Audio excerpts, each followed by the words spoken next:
안녕하세요. 남의 제삿날로 먹으려는 남자친구와 그 어머님 욕하러 온 30대 여성입니다. 진짜 세상엔 왜 이렇게 얼굴 두껍고 뻔뻔한 사람들이 많은 걸까요? 일단 저는 지독하게 가난한 집에서 태어나 간신히 고등학교를 졸업했어요. 성실하지 못한 아버지와 몸이 약한 어머니는 저를 양육하는 데는 별 관심이 없으셨고요. 정확히 말하자면 아버지는 당신밖에 몰랐고 어머니는 그럴 정신적인 여유도 체력도 없으셨습니다. 아버지는 생활비도 거의 가져다 주지 않으셨는데 그렇다 보니 어머님은 늘 당신의 형제들이나 이웃들에게 돈을 빌리기 바쁘셨지요. 그리고 그런 와중에 아버지는 바람까지 나서 어머니와 저를 버리고 집을 나가셨어요. 지금도 어디서 어떻게 살고 계신지 몰라요. 제가 고등학교를 졸업하던 시기에 어머니는 암으로 돌아가셨습니다. 그리고 부끄럽게도 저는 어머니가 암인지 몰랐지요. 지금에서야 생각해보면 딸인 저한테 힘들다 말 한마디 편히 못하시고 얼마나 고생하셨을까 싶어요. 아무튼 힘들게 어머니 장례를 치르고 어머니 유품을 정리하다 제 이름으로 된 통장에 1,500만 원이 있다는 사실을 알게 되었습니다. 이모와 외삼촌에겐 말하지 않았어요. 어머니가 살아생전 빌린 돈이 얼만지도 모르겠고 당장이라도 저한테 갚으라고 할까봐 무서웠거든요. 이후로 어머니와 살던 전세방 보증금 3천과 통장만 들고 무작정 서울로 올라왔네요. 제가 나고 자란 지역에서는 3천으로 방 2개짜리 전세가 가능했는데 서울에 오니까 물가가 장난이 아니더군요. 그래도 운 좋게 몇 날 며칠 동안 발품을 팔아서 그나마 해가 아주 조금 들어오는 반지하 방을 구했어요. 그리고 곧이어 아르바이트도 구했고요. 식비를 해결하기 위해서 햄버거를 점심으로 주는 햄버거 가게와 폐기된 도시락을 주는 편의점에서 일을 시작했지요. 하루에 12시간 내내 서서 일을 하니까 집에 오면 다리에 감각이 없는 것 같대요. 그래도 그때는 일단은 무작정 돈을 모아야겠다는 생각에 힘든 줄도 모르고 일을 했어요. 1년쯤 지나서는 햄버거 가게에서 같이 일하던 친구의 소개로 대형 프랜차이즈 뷔페로 가게 되었습니다. 주방 쪽 일을 하면 돈을 더 준다고 들었거든요. 그런데 돈을 더 받는 게 아니대요. 요리를 할 때마다 불에 데이고 기름에 데이고 그래도 하루 장사 끝나고 남는 음식은 싸가도 뭐라고 안 하니까 그건 참 좋더라고요. 그러다 제 인생에도 기회라는 게 찾아왔어요. 하루는 회사에서 기존 계약직이나 아르바이트생들만을 대상으로 정직원을 뽑는다고 공문이 내려왔거든요. 물론 솔직히 처음엔 별 관심을 두지 않았습니다. 고졸에 특별히 내세울 만한 기술도 없는 저였으니 제 자리가 될 거라고는 생각도 못한 거지요. 그런데 들리는 말이 학벌도 안 보고 나이고 기술이고 그런 것도 안 본다는 거예요. 그동안 보여준 성실성과 주변인들의 평가가 가장 중요하다고요. 다른 건 몰라도 주변으로부터 너 참 성실하다, 책임감 있다 소리는 많이 들었으니 어쩌면 내가 될지도 모르겠다. 그런 허무맹랑한 자신감이 어디서 나온 건지 모르겠지만요. 아무튼 그렇게 지원을 했는데 보란듯이 제가 합격을 해서 본사 소속 마케팅 팀으로 들어가게 되었답니다. 정말이지 서울살이 5년 만에 회사를 다니는 평범한 직장인이 되었다는 사실에 좋아서 몇 날 며칠 들떠서 지냈어요. 이후로 몇 년은 회사와 집만을 오가며 살았습니다. 삶에 대한 목표랄 것도 딱히 없었고 일 말고 달리 뭘 하고 싶다는 욕구도 크지 않았거든요. 그런데 그런 제가 동료들 눈에는 외로워 보였던 건지 언젠가부터 자꾸 소개팅을 하지 않겠냐고 저를 떠보더라고요. 사실 아버지에 대한 안 좋은 기억 때문에 남자를 만나고 싶은 생각은 전혀 없었는데 그렇다고 동료들한테 이런 이야기를 할 순 없잖아요. 그렇다고 무작정 안 한다고 하자니 그것도 괜히 미안하고 그래서 결국 첫 소개팅을 하게 되었는데 그 자리에서 남자친구를 만나게 되었지요. 이후로 어느 다른 연인들처럼 울고 웃으며 연애를 했습니다. 데이트는 일주일에 1번 내지 2번을 했고 말이 나와서 말이지만 비용은 거의 똑같이 반반씩 냈어요. 어린 시절 주변에 아쉬운 소리를 많이 하던 어머니를 생각하면 남에게 신세지는 게 죽기보다 싫었거든요. 그리고 제가 또 연애를 해본 적이 없었으니 남자한테 얻어먹고 선물 받고 그러는 게 생소하기도 했고요. 그리고 그렇게 1년 정도 사귀었을 무렵 남자친구가 결혼 이야기를 꺼내더군요. 언제까지 숨길 생각도 아니었고, 저도 안정된 가정을 꾸리고 싶었지만, 막상 프로포즈를 받고 나니 제 이야기를 어디서 어디까지 어떻게 털어놓아야 하나 싶어서 바로 대답을 해주지 못했어요. 결국 남자친구에게 시간을 달라고 했고, 이후로 며칠의 고민 끝에 처음으로 제 이야기를 털어놓았지요. 솔직히 제가 여기서 잘못하긴 했어요. 정직하게 말하지 못했거든요. 차마 아버지가 저와 어머니를 버렸다 소리는 할 수가 없어서 그냥 부모님 두 분이 이혼하셨고 이후로 아버지는 재혼을, 어머니는 운명하셨다고만 했네요. 이후로 어머니가 남겨주신 재산으로 서울에서 자리를 잡았다고요. 그런데 제 이야기를 들은 남자친구가 잠깐 말이 없더니 이내 저더러 많이 힘들었겠다며 어깨를 감싸주었습니다. 그리고 그런 남자친구의 태도에 이 남자라면 내 아버지와는 달리 평생 내 옆에 있어줄지도 모르겠다는 생각을 하게 되대요.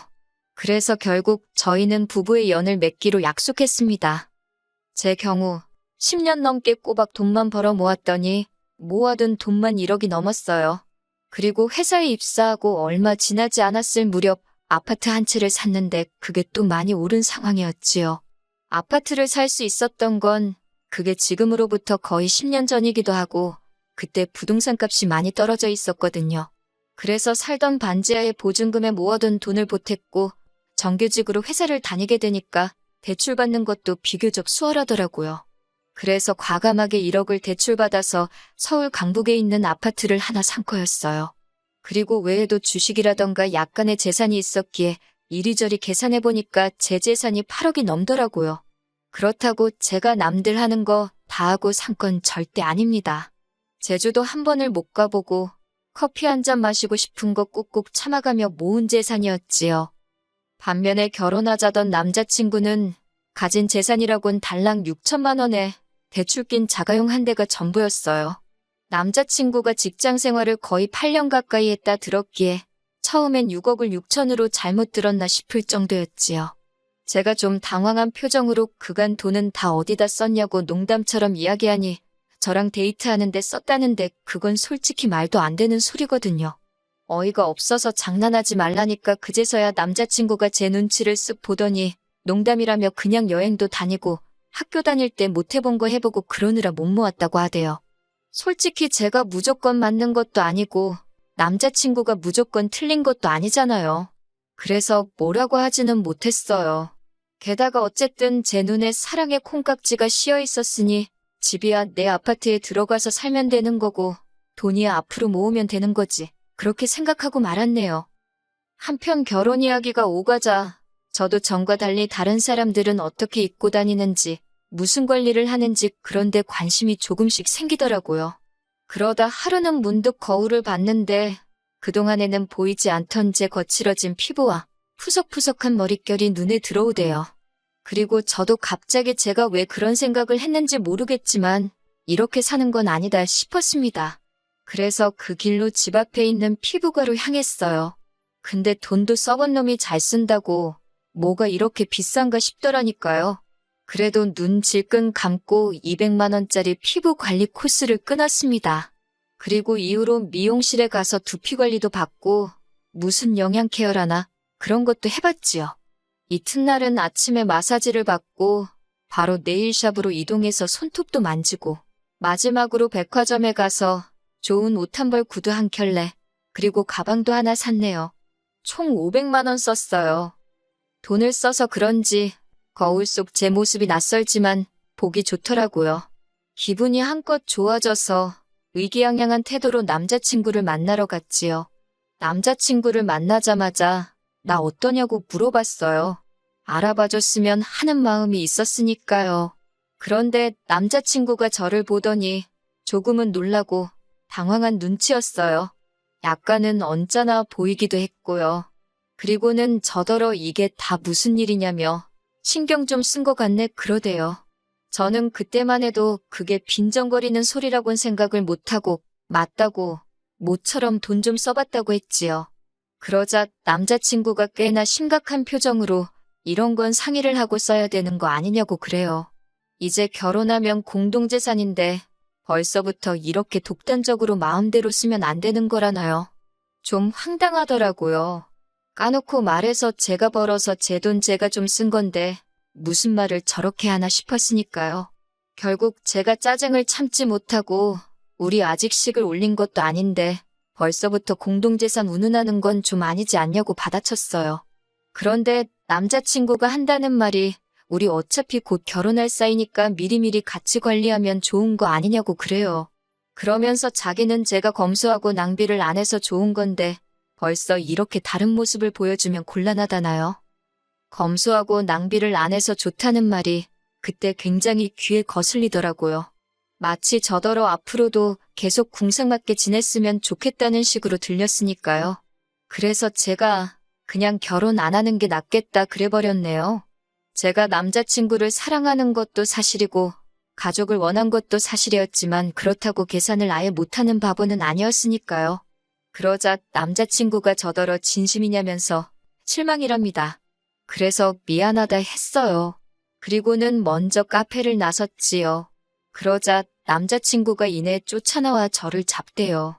자기가 너무 돈똥거린 것 같다고 미안하답니다. 그래서 그때는 그냥 넘어가기로 했어요. 남자친구가 달라진 제 모습에 놀라서 말이 헛나왔다며 몇 번이고 다시 사과를 해왔거든요. 그런데 이번에는 정말 도를 넘어도 한참 넘었지요. 결혼식을 3주 정도 앞둔 어느 날이었어요. 어머님께서 저에게 하실 말씀이 있다며 잠깐 만나자 하시더라고요. 그렇게 어머님이 오라는 카페로 나가니 웬 흰 봉투 하나를 주시대요. 그러면서 저더러 열어봐라 하시길래 전 솔직히 뭐 필요한 거 사라고 돈이라도 얼마 주시는 줄 알았네요. 근데 그게 아니라 웬 날짜가 적혀 있더라고요. 어머님이 하시는 말씀이 저희 혼인신고하는 날을 받아오셨답니다. 결혼식 날짜도 안 받고 저희가 정한 건데 혼인신고 날짜를 받아오셨다니 좀 의아하긴 했어요. 그리고 저는 혼인신고는 좀 천천히 할 생각이었거든요. 일전에 남자친구가 어머님이 예전에 들어주신 거라며 청약 통장을 보여줬는데 10년도 넘게 부었더라고요. 그러니 솔직히 말해서 굳이 혼인신고를 일찍 할 이유가 없잖아요. 제가 이미 아파트가 있으니 남자친구가 저랑 혼인신고를 하게 되면 그 청약 통장은 무용지물이 되는 거니까요. 그래서 어머님께 솔직하게 말씀드렸어요. 그러자 어머님이 좀 못마땅한 표정을 하시더니 그러면 아파트 명의라도 공동명의로 바꾸라는 겁니다. 뜬금없는 아파트 공동명의 이야기에 무슨 말씀이시냐고 되물었어요. 그러자 어머님께서 아니 부부가 되는데 아파트도 당연히 공동명의를 해야 하는 거 아니냐고 하시는 거예요. 그러면서 저더러 예단도 안 바란다. 아무것도 안 바란다. 그냥 아파트만 공동명의로 해줘라 하시대요. 제가 그렇게는 못한다 했습니다. 엄연히 제 개인 재산이고 공동명의를 해야 할 이유가 없다고요. 그러자 어머님께서 남자친구에게 들으셨는지 그 집이 7억인가 한다면서 대뜸 저더러 얼마 주고 샀냐고 물으셨어요. 1억 8천 주고 샀다고 하니까 그러면 당신이 8천 내준다고 그러니 공동명의 하랍니다. 5억은 제가 노력해서 얻은 것도 아니니 평생 함께할 사람하고 반반 나누는 게 뭐 그리 아깝냐고요. 그리고는 하시는 말씀이 만약에 내 아들이 너랑 결혼하고 나서 복권에 당첨됐는데 이건 내 복권이다 하고 나와주면 기분 좋겠냐입니다. 황당한 비유에 기가 막히더라고요. 그래서 아파트하고 복권을 어떻게 비교하시냐? 억지 쓰지 마시라 했어요. 그랬더니 어머님이 대번에 제가 당신더러 억지 쓴다 그랬다고 그 말꼬리를 붙잡고 늘어지셨습니다. 그리고는 기어이 남자친구까지 자리로 불러내셨지요. 하지만 왜인지 남자친구가 이미 어머님이 저와 만나서 이런 이야기를 하실 거란 걸 다 알고 있었다는 느낌이 들었어요. 남자친구가 저를 설득하려 들대요. 어머님은 그저 저와 자기 사이를 좀 더 끈끈하게 맺어주고 싶으셔서 그런 거라며 저더러 어머님 말씀대로 하잡니다. 제가 어이가 없어서 됐다고 그랬어요. 어머님이 정말 나와 너의 사이를 끈끈하게 맺어주고 싶으시면 알아서 하게 내버려 두시는 게 좋을 거라고요. 그러자 어머님이 기어이 저희 부모님을 입에 올리시대요. 저더러 친정부모한테 사랑을 못 받고 자랐으니 사랑을 주는 법도 모른다고 너무 이기적이래요. 세상 일이 어떻게 저 좋은 것만 하고 사냐면서 시애미가 이렇게 하라고 하면 네 하고 따르면 되는 거라고 아주 한번 호되게 혼을 내야겠다나요? 그러자 이번엔 또 남자친구가 빨리 죄송하다고 하라며 저를 쿡쿡 찌르질 않나 아주 생쇼를 하대요. 그래서 제가 그만하라고 소리를 질렀어요. 그리고는 남자친구더러 너도 그렇고 니네 엄마도 그렇고 칼만 안 들었지 날강도냐고 여기 카페에서 아무나 붙잡고 니들이 하는 말이 정상인가 물어보라 그랬어요. 결혼도 하기 전에 공동명의부터 이야기하는 게 제정신이냐고 그러면서 어머님한테 져주신다는 그 8천으로 아드님하고 복권이나 사서 실컷 긁으시라 그랬어요. 둘 중 한 명 죽기 전에 한 장은 당첨될지 누가 아냐고요. 있는 대로 퍼붓고 나서 집에 들어오니까 남자친구가 미친 듯이 전화를 해대고 문자를 해대고 난리도 아니대요. 제가 전화를 받아서는 우린 이대로 끝난 거니까 더 연락하지 말라 했습니다. 그러니까 청첩장도 다 찍었는데 이렇게 나오면 곤란하다나 이런 것도 위자료 청구가 된다나 어쩐다나 진짜 누구를 뭐로 보나 싶어서 한번 제주껏 위자료 청구해보라 했습니다. 그러니까 그새 또 태도를 바꾸고는 자기가 말이 심했다며 미안하다는데 진짜 뭐 이런 놈이 있나 싶대요. 그래서 니네 엄마한테 고맙다고 말씀드리라고 어머님 아니었으면 잘못 코 깨일 뻔했다고 꼭 고맙다고 말씀 전하라고 소리 빽 지르고 전화 끊어버렸지요. 이후로 한동안 남자친구는 계속해서 연락을 취해왔어요. 하루는 제 회사 앞에서 기다리고 있기도 했고요. 그런데 제가 눈길조차 주지 않고 아주 무시를 해버리니까 이젠 지도 지쳤는지 연락에 빈도수가 뜨문뜨문해지네요. 다행이지요, 뭐. 아, 그리고 어머님은 저더러 애미 없는 티내고 살지 말라고 뭣도 아닌 문자를 보내오셨더라고요. 그래서 저도 어머님한테 뇌 없는 티내지 말고 나이값이나 하라고 답장해드렸지요. 저 정말이지 다짐합니다. 정신 똑바로 차리고 지금처럼 잘 먹고 잘 살 거라고요.